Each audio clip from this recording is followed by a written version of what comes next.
Hello friends, तो मैं आ चुकी हूँ एक और new pattern English mock test के साथ। ये हमारा रहने वाला है इंग्लिश मॉक 4। इससे पहले अगर आपने 1, 2, 3 मॉक नहीं देखे हैं तो उनको देख लीजिए। ये एआई जनरेटेड और बहुत सारे एग्जाम से निकाले हुए मॉक्स हैं, बहुत ज़्यादा हेल्पफुल रहने वाले हैं, तो इसलिए ज़रूर देख लेना। और मैंने 7 डेज स्ट्रेटेजी भी डाली थी जिसमें सारे सब्जेक्ट्स कवर हैं, तो उसको लोग भी चेकआउट कर लेना। आइए स्टार्ट करते हैं। पहला है हमारा idiom, let the cat out of the bag. तो इसका मीनिंग क्या होता है कि हमारे पास एक बैग था, इसमें से हमने कैट को बाहर निकाल दिया। इसका मतलब होता है टू रिवील अ सीक्रेट, कि हमने अपना सीक्रेट रिवील कर दिया। ठीक है, नेक्स्ट। अलैक्रिटी का एंटोनिम बताना है। अलैक्रिटी का एंटोनिम, अलैक्रिटी का मतलब होता है ईगरनेस, किसी काम को करने की जल्दी, उत्सुकता। ठीक है, देखो ईगरनेस, प्रॉम्प्टनेस, एंथुजियाज्म, ये सब तो एक दूसरे के सिनोनिम्स हैं। तो अलैक्रिटी का एंटोनिम हो जाएगा हमारा स्लगिश, ये ऑप्शन। ठीक है, स्लगिश मतलब क्या होता है? लेजी, कोई इंसान जो सुस्त हो। ठीक है, नेक्स्ट। होमोनिम बताना है, she will bawl when she sees the result. इस वाले बाउल का मीनिंग बताना है। देखो, बॉल स्पोर्ट वाले, बॉल कंटेनर वाला, या ऑल ऑफ द अबव, या क्राई। तो वो रिजल्ट देख के क्या करेगी? कंटेनर स्पोर्ट तो नहीं होगा।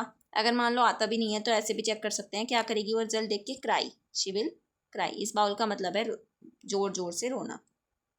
दे are building a new bridge over the river. They are building, देखो प्रेजेंट कॉन्टिन्यूस ढूंढ लो।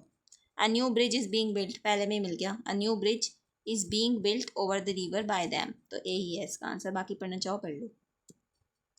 He is adept dash solving complex puzzles. सही प्रिपोजिशन भरनी है, तो अडेप्ट के साथ यूज होता है eight.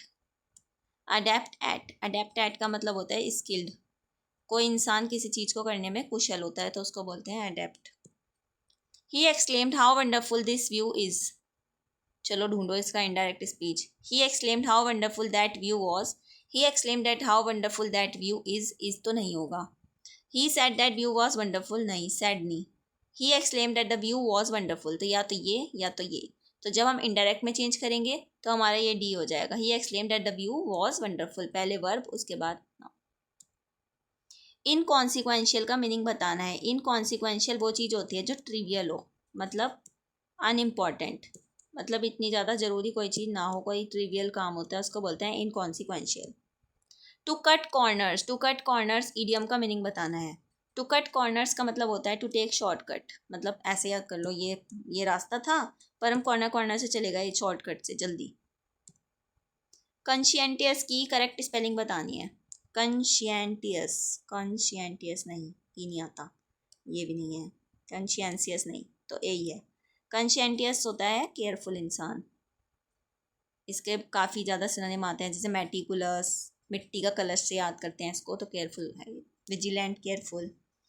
Each of the participants were given a certificate, error बताना है। ईच, ईच के साथ सिंगुलर वर्ब, सिंगुलर वर्ब चाहिए तो वॉज ना आके क्या आएगा? वरना आके क्या आएगा? वॉज। ये मैंने रूल्स वाली क्लासेस भी कराई हुई हैं, इंग्लिश PYQ सीरीज में सारी डाल रखी है। Rules, synonyms, antonyms, one word substitution, error सब हुआ हुआ है, तो उसमें एक बार देख लेना। तो हमारा ये ऑप्शन हो जाएगा 3।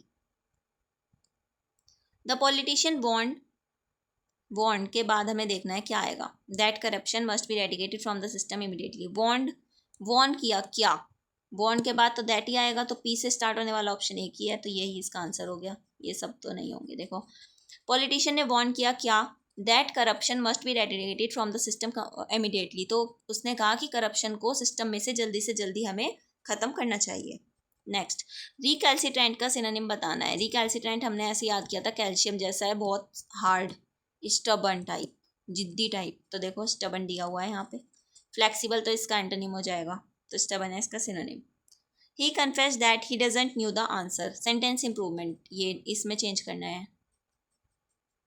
ही कन्फेस दैट पास्ट में चल रहा है, तो पास्ट में डजंट तो आएगा नहीं, तो यहाँ पे क्या आ जाएगा? Didn't know. ये डिड, डस, डू के साथ हमेशा वर्ब की फर्स्ट फॉर्म आती है, तो इसलिए नो। ठीक है। A person who studies ancient human history, human history को पढ़ने वाले इंसान को हम बोलते हैं anthropologist.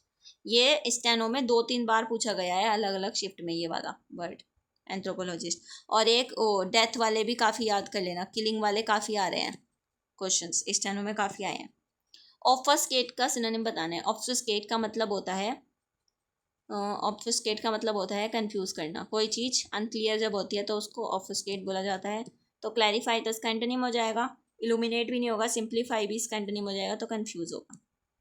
She painted the picture beautifully, part of speech बताना है ब्यूटीफुली का। एक तो मैंने बताया था एलवाई वाले वर्ड एडवर्ब होते हैं, इससे देख लो। वरना पेंट की विशेषता बताइए, पेंट कर रही है किस तरह ब्यूटीफुली, तो ये हो जाएगा हमारा adverb. She has a dash memory for details, देखो ए के साथ, ए आर्टिकल है, आर्टिकल के साथ यूज हुआ है नाउन, मेमोरी हमारा क्या हो गया नाउन। इस नाउन को क्वालिफाई करने के लिए आया हमें एडजेक्टिव, तो एडजेक्टिव ढूंढ लो बस। फोटोग्राफिकल नहीं, फोटो मेमोरी नहीं, फोटोग्राफ नहीं, तो photographic. Yes, 1S6. Advances in medical research have extended human life expectancy. Medical research में एडवांसेस होने से ह्यूमन लाइफ एक्सपेक्टेंसी बढ़ गई है। और S6 है, the challenge now is to ensure healthy ageing for all. अब चैलेंज क्या है कि हमें सबके लिए एक हेल्दी वो बनानी है, ठीक है। देखते हैं। New diagnostic tools allow earlier detection of many diseases. नए नए जो डायग्नोस्टिक टूल्स आ रहे हैं उससे डिजीज़ पहले से पता लग सकती है। क्या कर दिया मैंने, ये रुक जाओ। नए डायग्नोस्टिक टूल से हम डिजीज़ को पहले ही पता लगा सकते हैं। Yet access to these advances remain unequal across regions, पर हर जगह पे ये पता नहीं लग पाता है। This progress has also increase the demand for long term care, मतलब ये जो प्रोग्रेस हुई है पर इसका ये हमें इसकी केयर करने की बहुत ज़रूरत है। Vaccines and improve public health measures played a major role, vaccines वगैरह एक मेजर रोल प्ले करती हैं। तो अब देखते हैं हम इसका क्या बनेगा। देखो पहले तो लास्ट वाला सेंटेंस देखो, चैलेंज, लास्ट वाला सेंटेंस इसे चैलेंज कर रहा है, तो ये नेगेटिव में जा रहा है थोड़ा। तो पहले हमें कोई पॉजिटिव सेंटेंस लेना है इसके साथ। एडवांसेस, एडवांसेस क्या हुई हैं, vaccines and improve public health measure played a major role. पहले एडवांसेस बताइए कि एडवांसेस क्या हुई है। डी से स्टार्ट होगा, ये तो ए तो नहीं होगा। देखो सी तो बिल्कुल नहीं होगा कि इसने तो वो कर दी, डिमांड बढ़ा दी, तो ये नहीं होगा। और बी भी नहीं होगा, येट से स्टार्ट नहीं होगा, तो डी और ए में कन्फ्यूजन है ना। New diagnostic tools allow earlier detection of many diseases, तो पहले वैक्सीन्स और हेल्थ मेजर्स बढ़ेंगे, उसके बाद डायग्नोस्टिक टूल्स आएंगे, तो डी ए सी बी हो जाएगा इसका।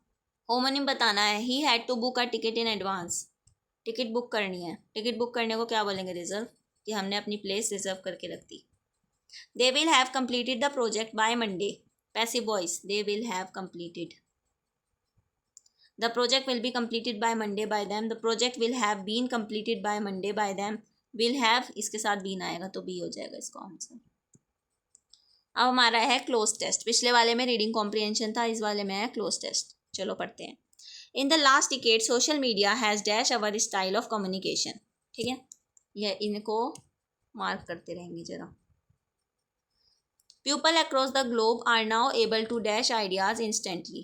However, the same platforms have also been blamed for spreading dash news and creating echo chambers. Experts argue that digital literacy is crucial so that users can dash between credible and false information. Governments, on the other hand, are still debating how much they should dash online platform without curbing freedom of expression. Same लग रहा है ना। पिछली बार मैंने इस वाले passage का ही आपको रीडिंग कॉम्प्रिहेंशन दिया था, इस बार मैंने इसी का ही क्लोज टेस्ट बनाया है, देखते हैं कैसा रहेगा। सोशल मीडिया के बारे में ये है कि सोशल मीडिया ने कम्युनिकेशन को किस तरह से वो करा है इनहेंस। अब लोग इन आइडियाज़ को कैसे जनरेट कर पाते हैं। डिजिटल लिटरेसी के बारे में कहा है, इको चैम्बर्स के बारे में कहा है। देखते हैं क्वेश्चंस। पहला क्वेश्चन है, in the last decade social media has dash our style of communication. Social media ने हमारे कम्युनिकेशन के स्टाइल को क्या किया है, रूइंड नहीं, ट्रांसफॉर्म, डिस्ट्रॉय, वैनिश, ट्रांसफॉर्म किया है, तो बी हो जाएगा इसका answer. People across the globe are now able to dash ideas instantly, लोग क्या कर पाते हैं, आइडियाज़ को करा जाता है कन्वे। सोशल मीडिया के पैसेज काफ़ी आते हैं इसलिए मैंने इसको 2 बार रख दिया। However the same platforms have also been blame for spreading dash news and creating echo chamber, किस तरह की न्यूज़ स्प्रेड कर रहे हैं, fake news. Experts argue that digital literacy is crucial so that users can dash between credible and false information. Users क्या करेंगे, information को distinguish करेंगे कि कौन सी इन्फॉर्मेशन फॉल्स है और कौन सी सही है। Governments on the other hand are still debating how much they should dash online platforms without curbing freedom of expression. किस तरह से गवर्नमेंट उसको क्या करेगी, रेगुलेट। तो ये हो चुका है आज का हमारा मॉक टेस्ट ख़त्म। बिना सब्सक्राइब करे जाना मत, अपने दोस्तों के साथ शेयर कर दो, लाइक कर दो वीडियो को। आपको नहीं पता आपका एक लाइक कितनी मोटिवेशन देता है। थोड़ा थोड़ा न्यू क्रिएटर्स को भी मोटिवेशन देते रहना चाहिए। PDF आपको डिस्क्रिप्शन में मिल जाएगी। And all the best. अपना स्कोर कमेंट कर देना। और ये मॉक टेस्ट सच में हेल्पफुल रहने वाले हैं, विश्वास करो। अभी आगे और भी मॉक टेस्ट आएंगे, आई थिंक एक मॉक टेस्ट और आएगा और बाकी टेक्स्ट बुक वाले आएंगे। तो इस चैनल पे कनेक्टेड रहिएगा और अपनी एग्ज़ाम सिटी भी कमेंट करना, एग्ज़ाम डेट कमेंट करो, कब है आप लोगों का एग्ज़ाम। मेरा तो 18 को है, फर्स्ट शिफ्ट में। बस बाकी तो bye bye, will meet you in the next video.